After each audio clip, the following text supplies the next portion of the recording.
Okay, let's see. It starts with this. Very angular, very assertive motive.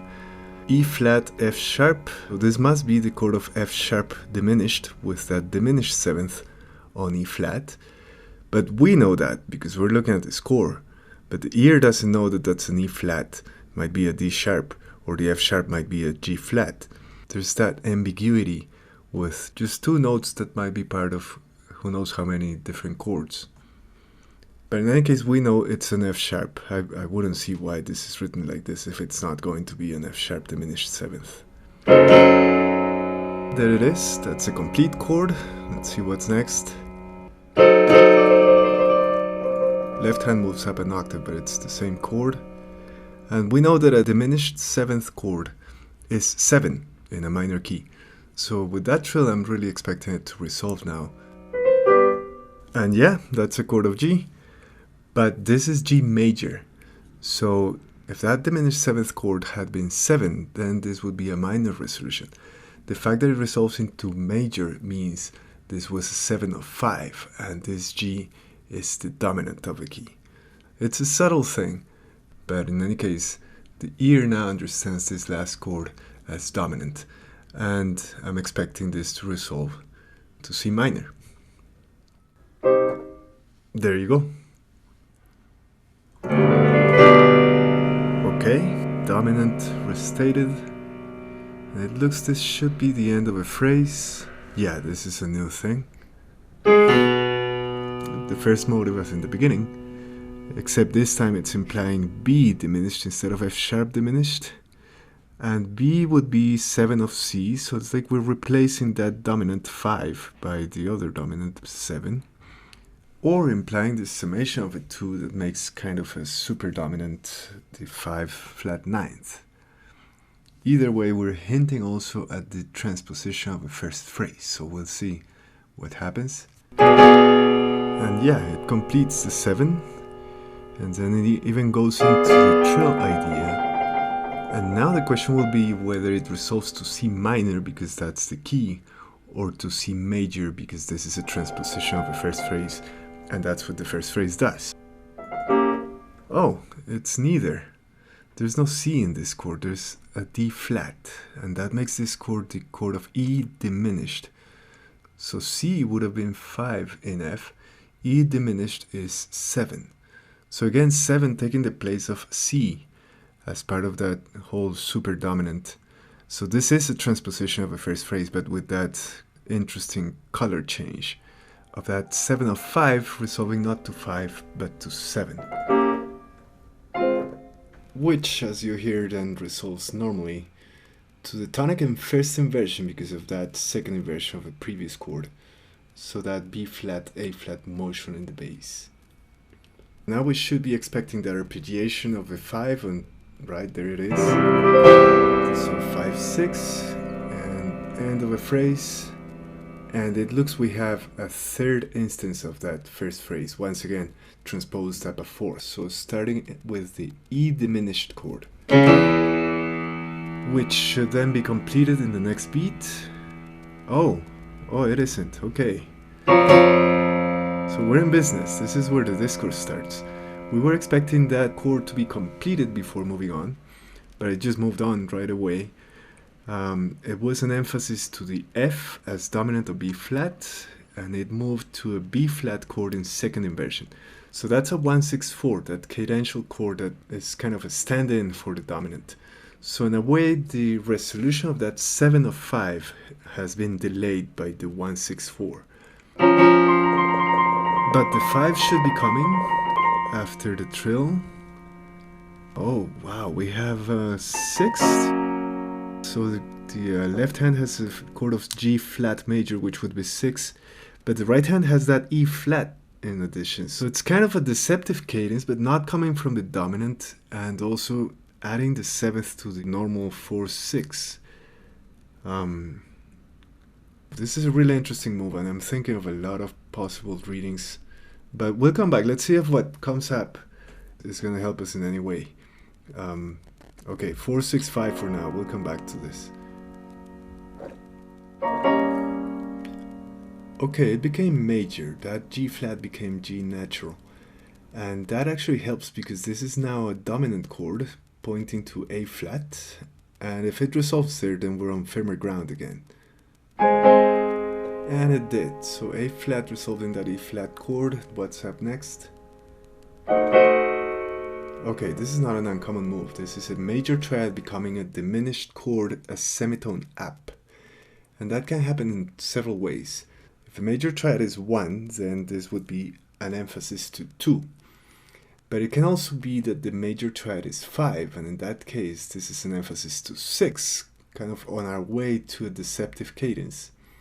And then, probably the most common way this happens is when the major triad is 4, and then we're approaching 5 through that 7 of 5. In any of the three cases, we would be approaching a B flat, which is the resolution of that 7 chord built on A. And what we get is a second inversion E flat chord. Not really a surprise, because again, this is a 1-6-4. This is a stand-in for the chord of B flat as dominant. So it actually helps us decide which of the three cases this is. It's a 4 going through a 7 of 5 onto 5, only that that resolution is delayed through the 1-6-4. Let me actually mark this as a delayed resolution. And we're on our way to a B flat chord as dominant. So let's see. This is not a B flat chord, but check this out. This is the C flat, the note right above the B flat. And then there's that A natural, the note right below the B flat. So this is an augmented 6th chord, the German chord, still pointing to the B flat as dominant. So the resolution was delayed before, and now it kind of gets compounded. That delay gets compounded. We're creating even more attraction to that dominant through the augmented 6th. B flat is still refusing to show up.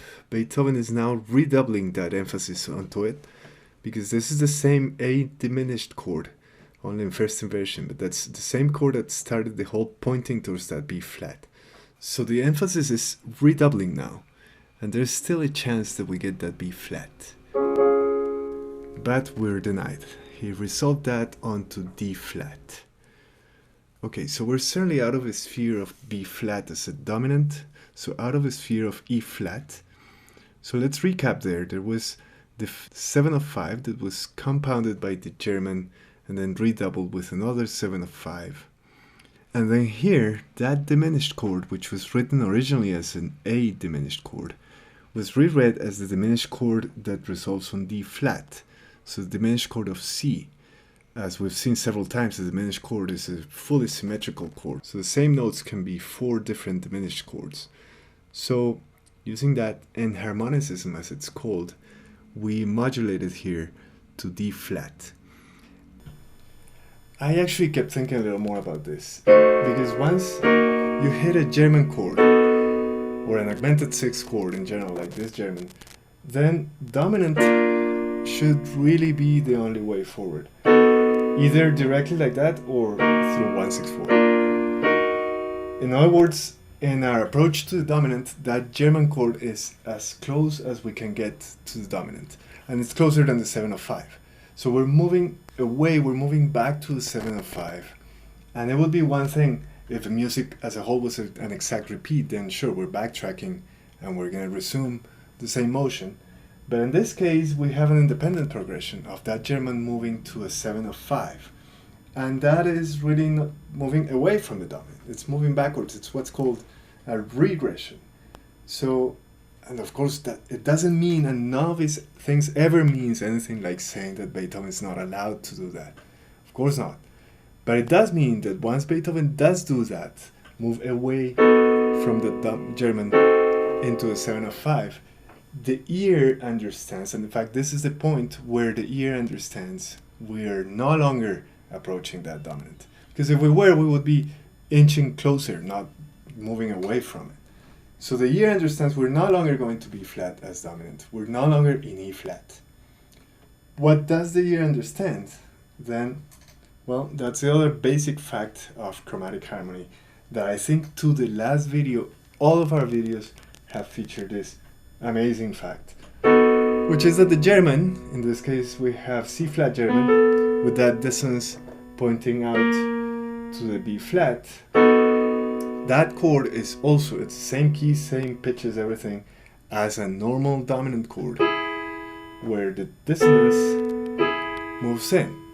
So in this case that would be the dominant chord built on C flat or on B if you want, and that's the dominant of F flat or E, and that dominant of E or B or F flat has a deceptive cadence onto D flat, and we can mediate that deceptive cadence through the 7 of that D flat, and that's what we have here. So we have that what was approach was get to as a German chord reinterpreted as a normal 5 chord on which we're going to mediate a deceptive cadence onto D flat.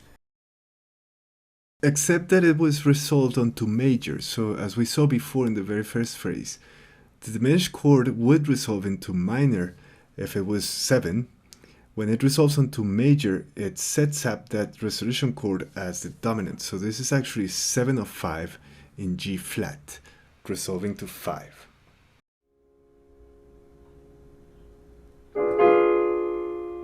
Something is coming up with that long beam, but okay, let's see what happened here. So that D flat major triad became a D diminished 7th. So that's the same move that we saw before, the one with the 3 possibilities when a major triad becomes a diminished chord. So we'll see which of the 3 it is in this case, but in any case we're expecting E flat as a resolution of that D diminished chord. So nothing much happened there harmonically. This is the same chord, but of course it's reloading on the lower register. We're still waiting for which resolution exactly we get to that D diminished. And the answer is another 6/4 chord. This is A flat 6/4. So just as before, this works as a delay of what is an emphasis to a dominant. So that D7 diminished chord was a 7 of 5 coming after a 4, and the resolution is delayed by that cadential chord, the 1/6/4. So that's what happens, and this sets up the key to be A flat by implying that we're going to its dominant. But now that implication too is evaded. This is not the chord of E flat, which would be the dominant, but rather E natural diminished with a 7th. In principle, that would be an emphasis to F, which in A flat would be 6. So we're on our way to deceptive cadence onto 6, not coming from 5, but from 1/6/4. We'll see what happens, whether that resolves or not. Oh. Well, this is cool. The F itself was delayed by a 6/4 chord. So that F was taken to be a dominant, and then the resolution to it is delayed by the 1/6/4. In other words, what was a 7 of 6 in A flat was taken to be a 7 of 5 in B flat. And then that emphasis to the dominant is delayed by the cadential 1/6/4. And we're out of the sphere of A flat. That means that the whole implication around E flat as dominant of A flat has been fully evaded. Okay, interesting. We reached a chord that's staccato, and we reached a forte. So the texture is changing. We're clearly approaching some real structural point in the piece. Harmonically, what's happened is that we get another chord of E diminished, this time in first inversion, but still pointing to that F as dominant. So that emphasis to the dominant in B flat has been redoubled. And look at that, we actually have a resolution here. This is the chord of F. Of course, it's not F major, which is what we were expecting since it was emphasized as a dominant in B flat.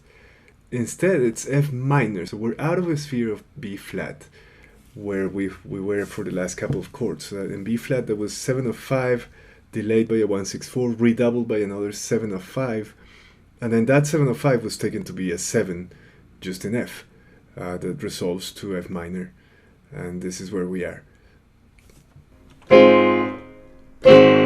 And then what happens next is, well, the bass goes down an octave, but that's still in A flat, but the right hand has the F sharp.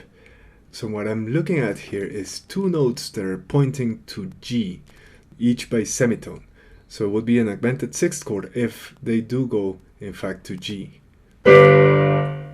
And they do. So yeah, this is one of the augmented sixth chords. In addition to the F sharp and the A flat, it has just a tonic. So it makes it the Italian augmented sixth chord. And that G chord that comes after the Italian, since it resolves an Italian chord, it's clearly understood as a dominant. And it's a dominant of the key of C minor, the key of the sonata. So this would be the harmonic goal of the whole passage. And not only that, it's also the first dominant that we actually get to. All those other hints and emphasis to different dominants throughout this last line were delayed, compounded, redoubled, evaded, always avoiding the dominant. So it's kind of tonal vagrancy as we've seen in other videos, but one step removed. It's not that we're reaching dominants and avoiding tonics. It's that we haven't even reached the dominant. And one other interesting thing is that in other videos we've seen the bass going down chromatically. But in this case we have a bass that goes up chromatically. Ever since that E, we went up by semitone, all the way up to the next E, and then even on to the F. That's where it breaks, because then the F goes to G by whole tone. But we have more than an octave of chromatic ascent underneath this whole evasion of dominance until we reach the dominant of the actual key of the sonata. And that chromatic bass is also part of what happens at that interesting moment, that weird move into 4/6/5. And I think I'm going to have a deeper look at that move and maybe make another video on it. But clearly part of what happens is that the F goes through the G flat onto that G natural where a normal progression starts. So stay tuned for that. I think there's a lot of interesting stuff about that move between B flat 6/4 and E flat 6/5. So I'll see you there. For now, this was the analysis of the introduction of Opus 111 by Beethoven.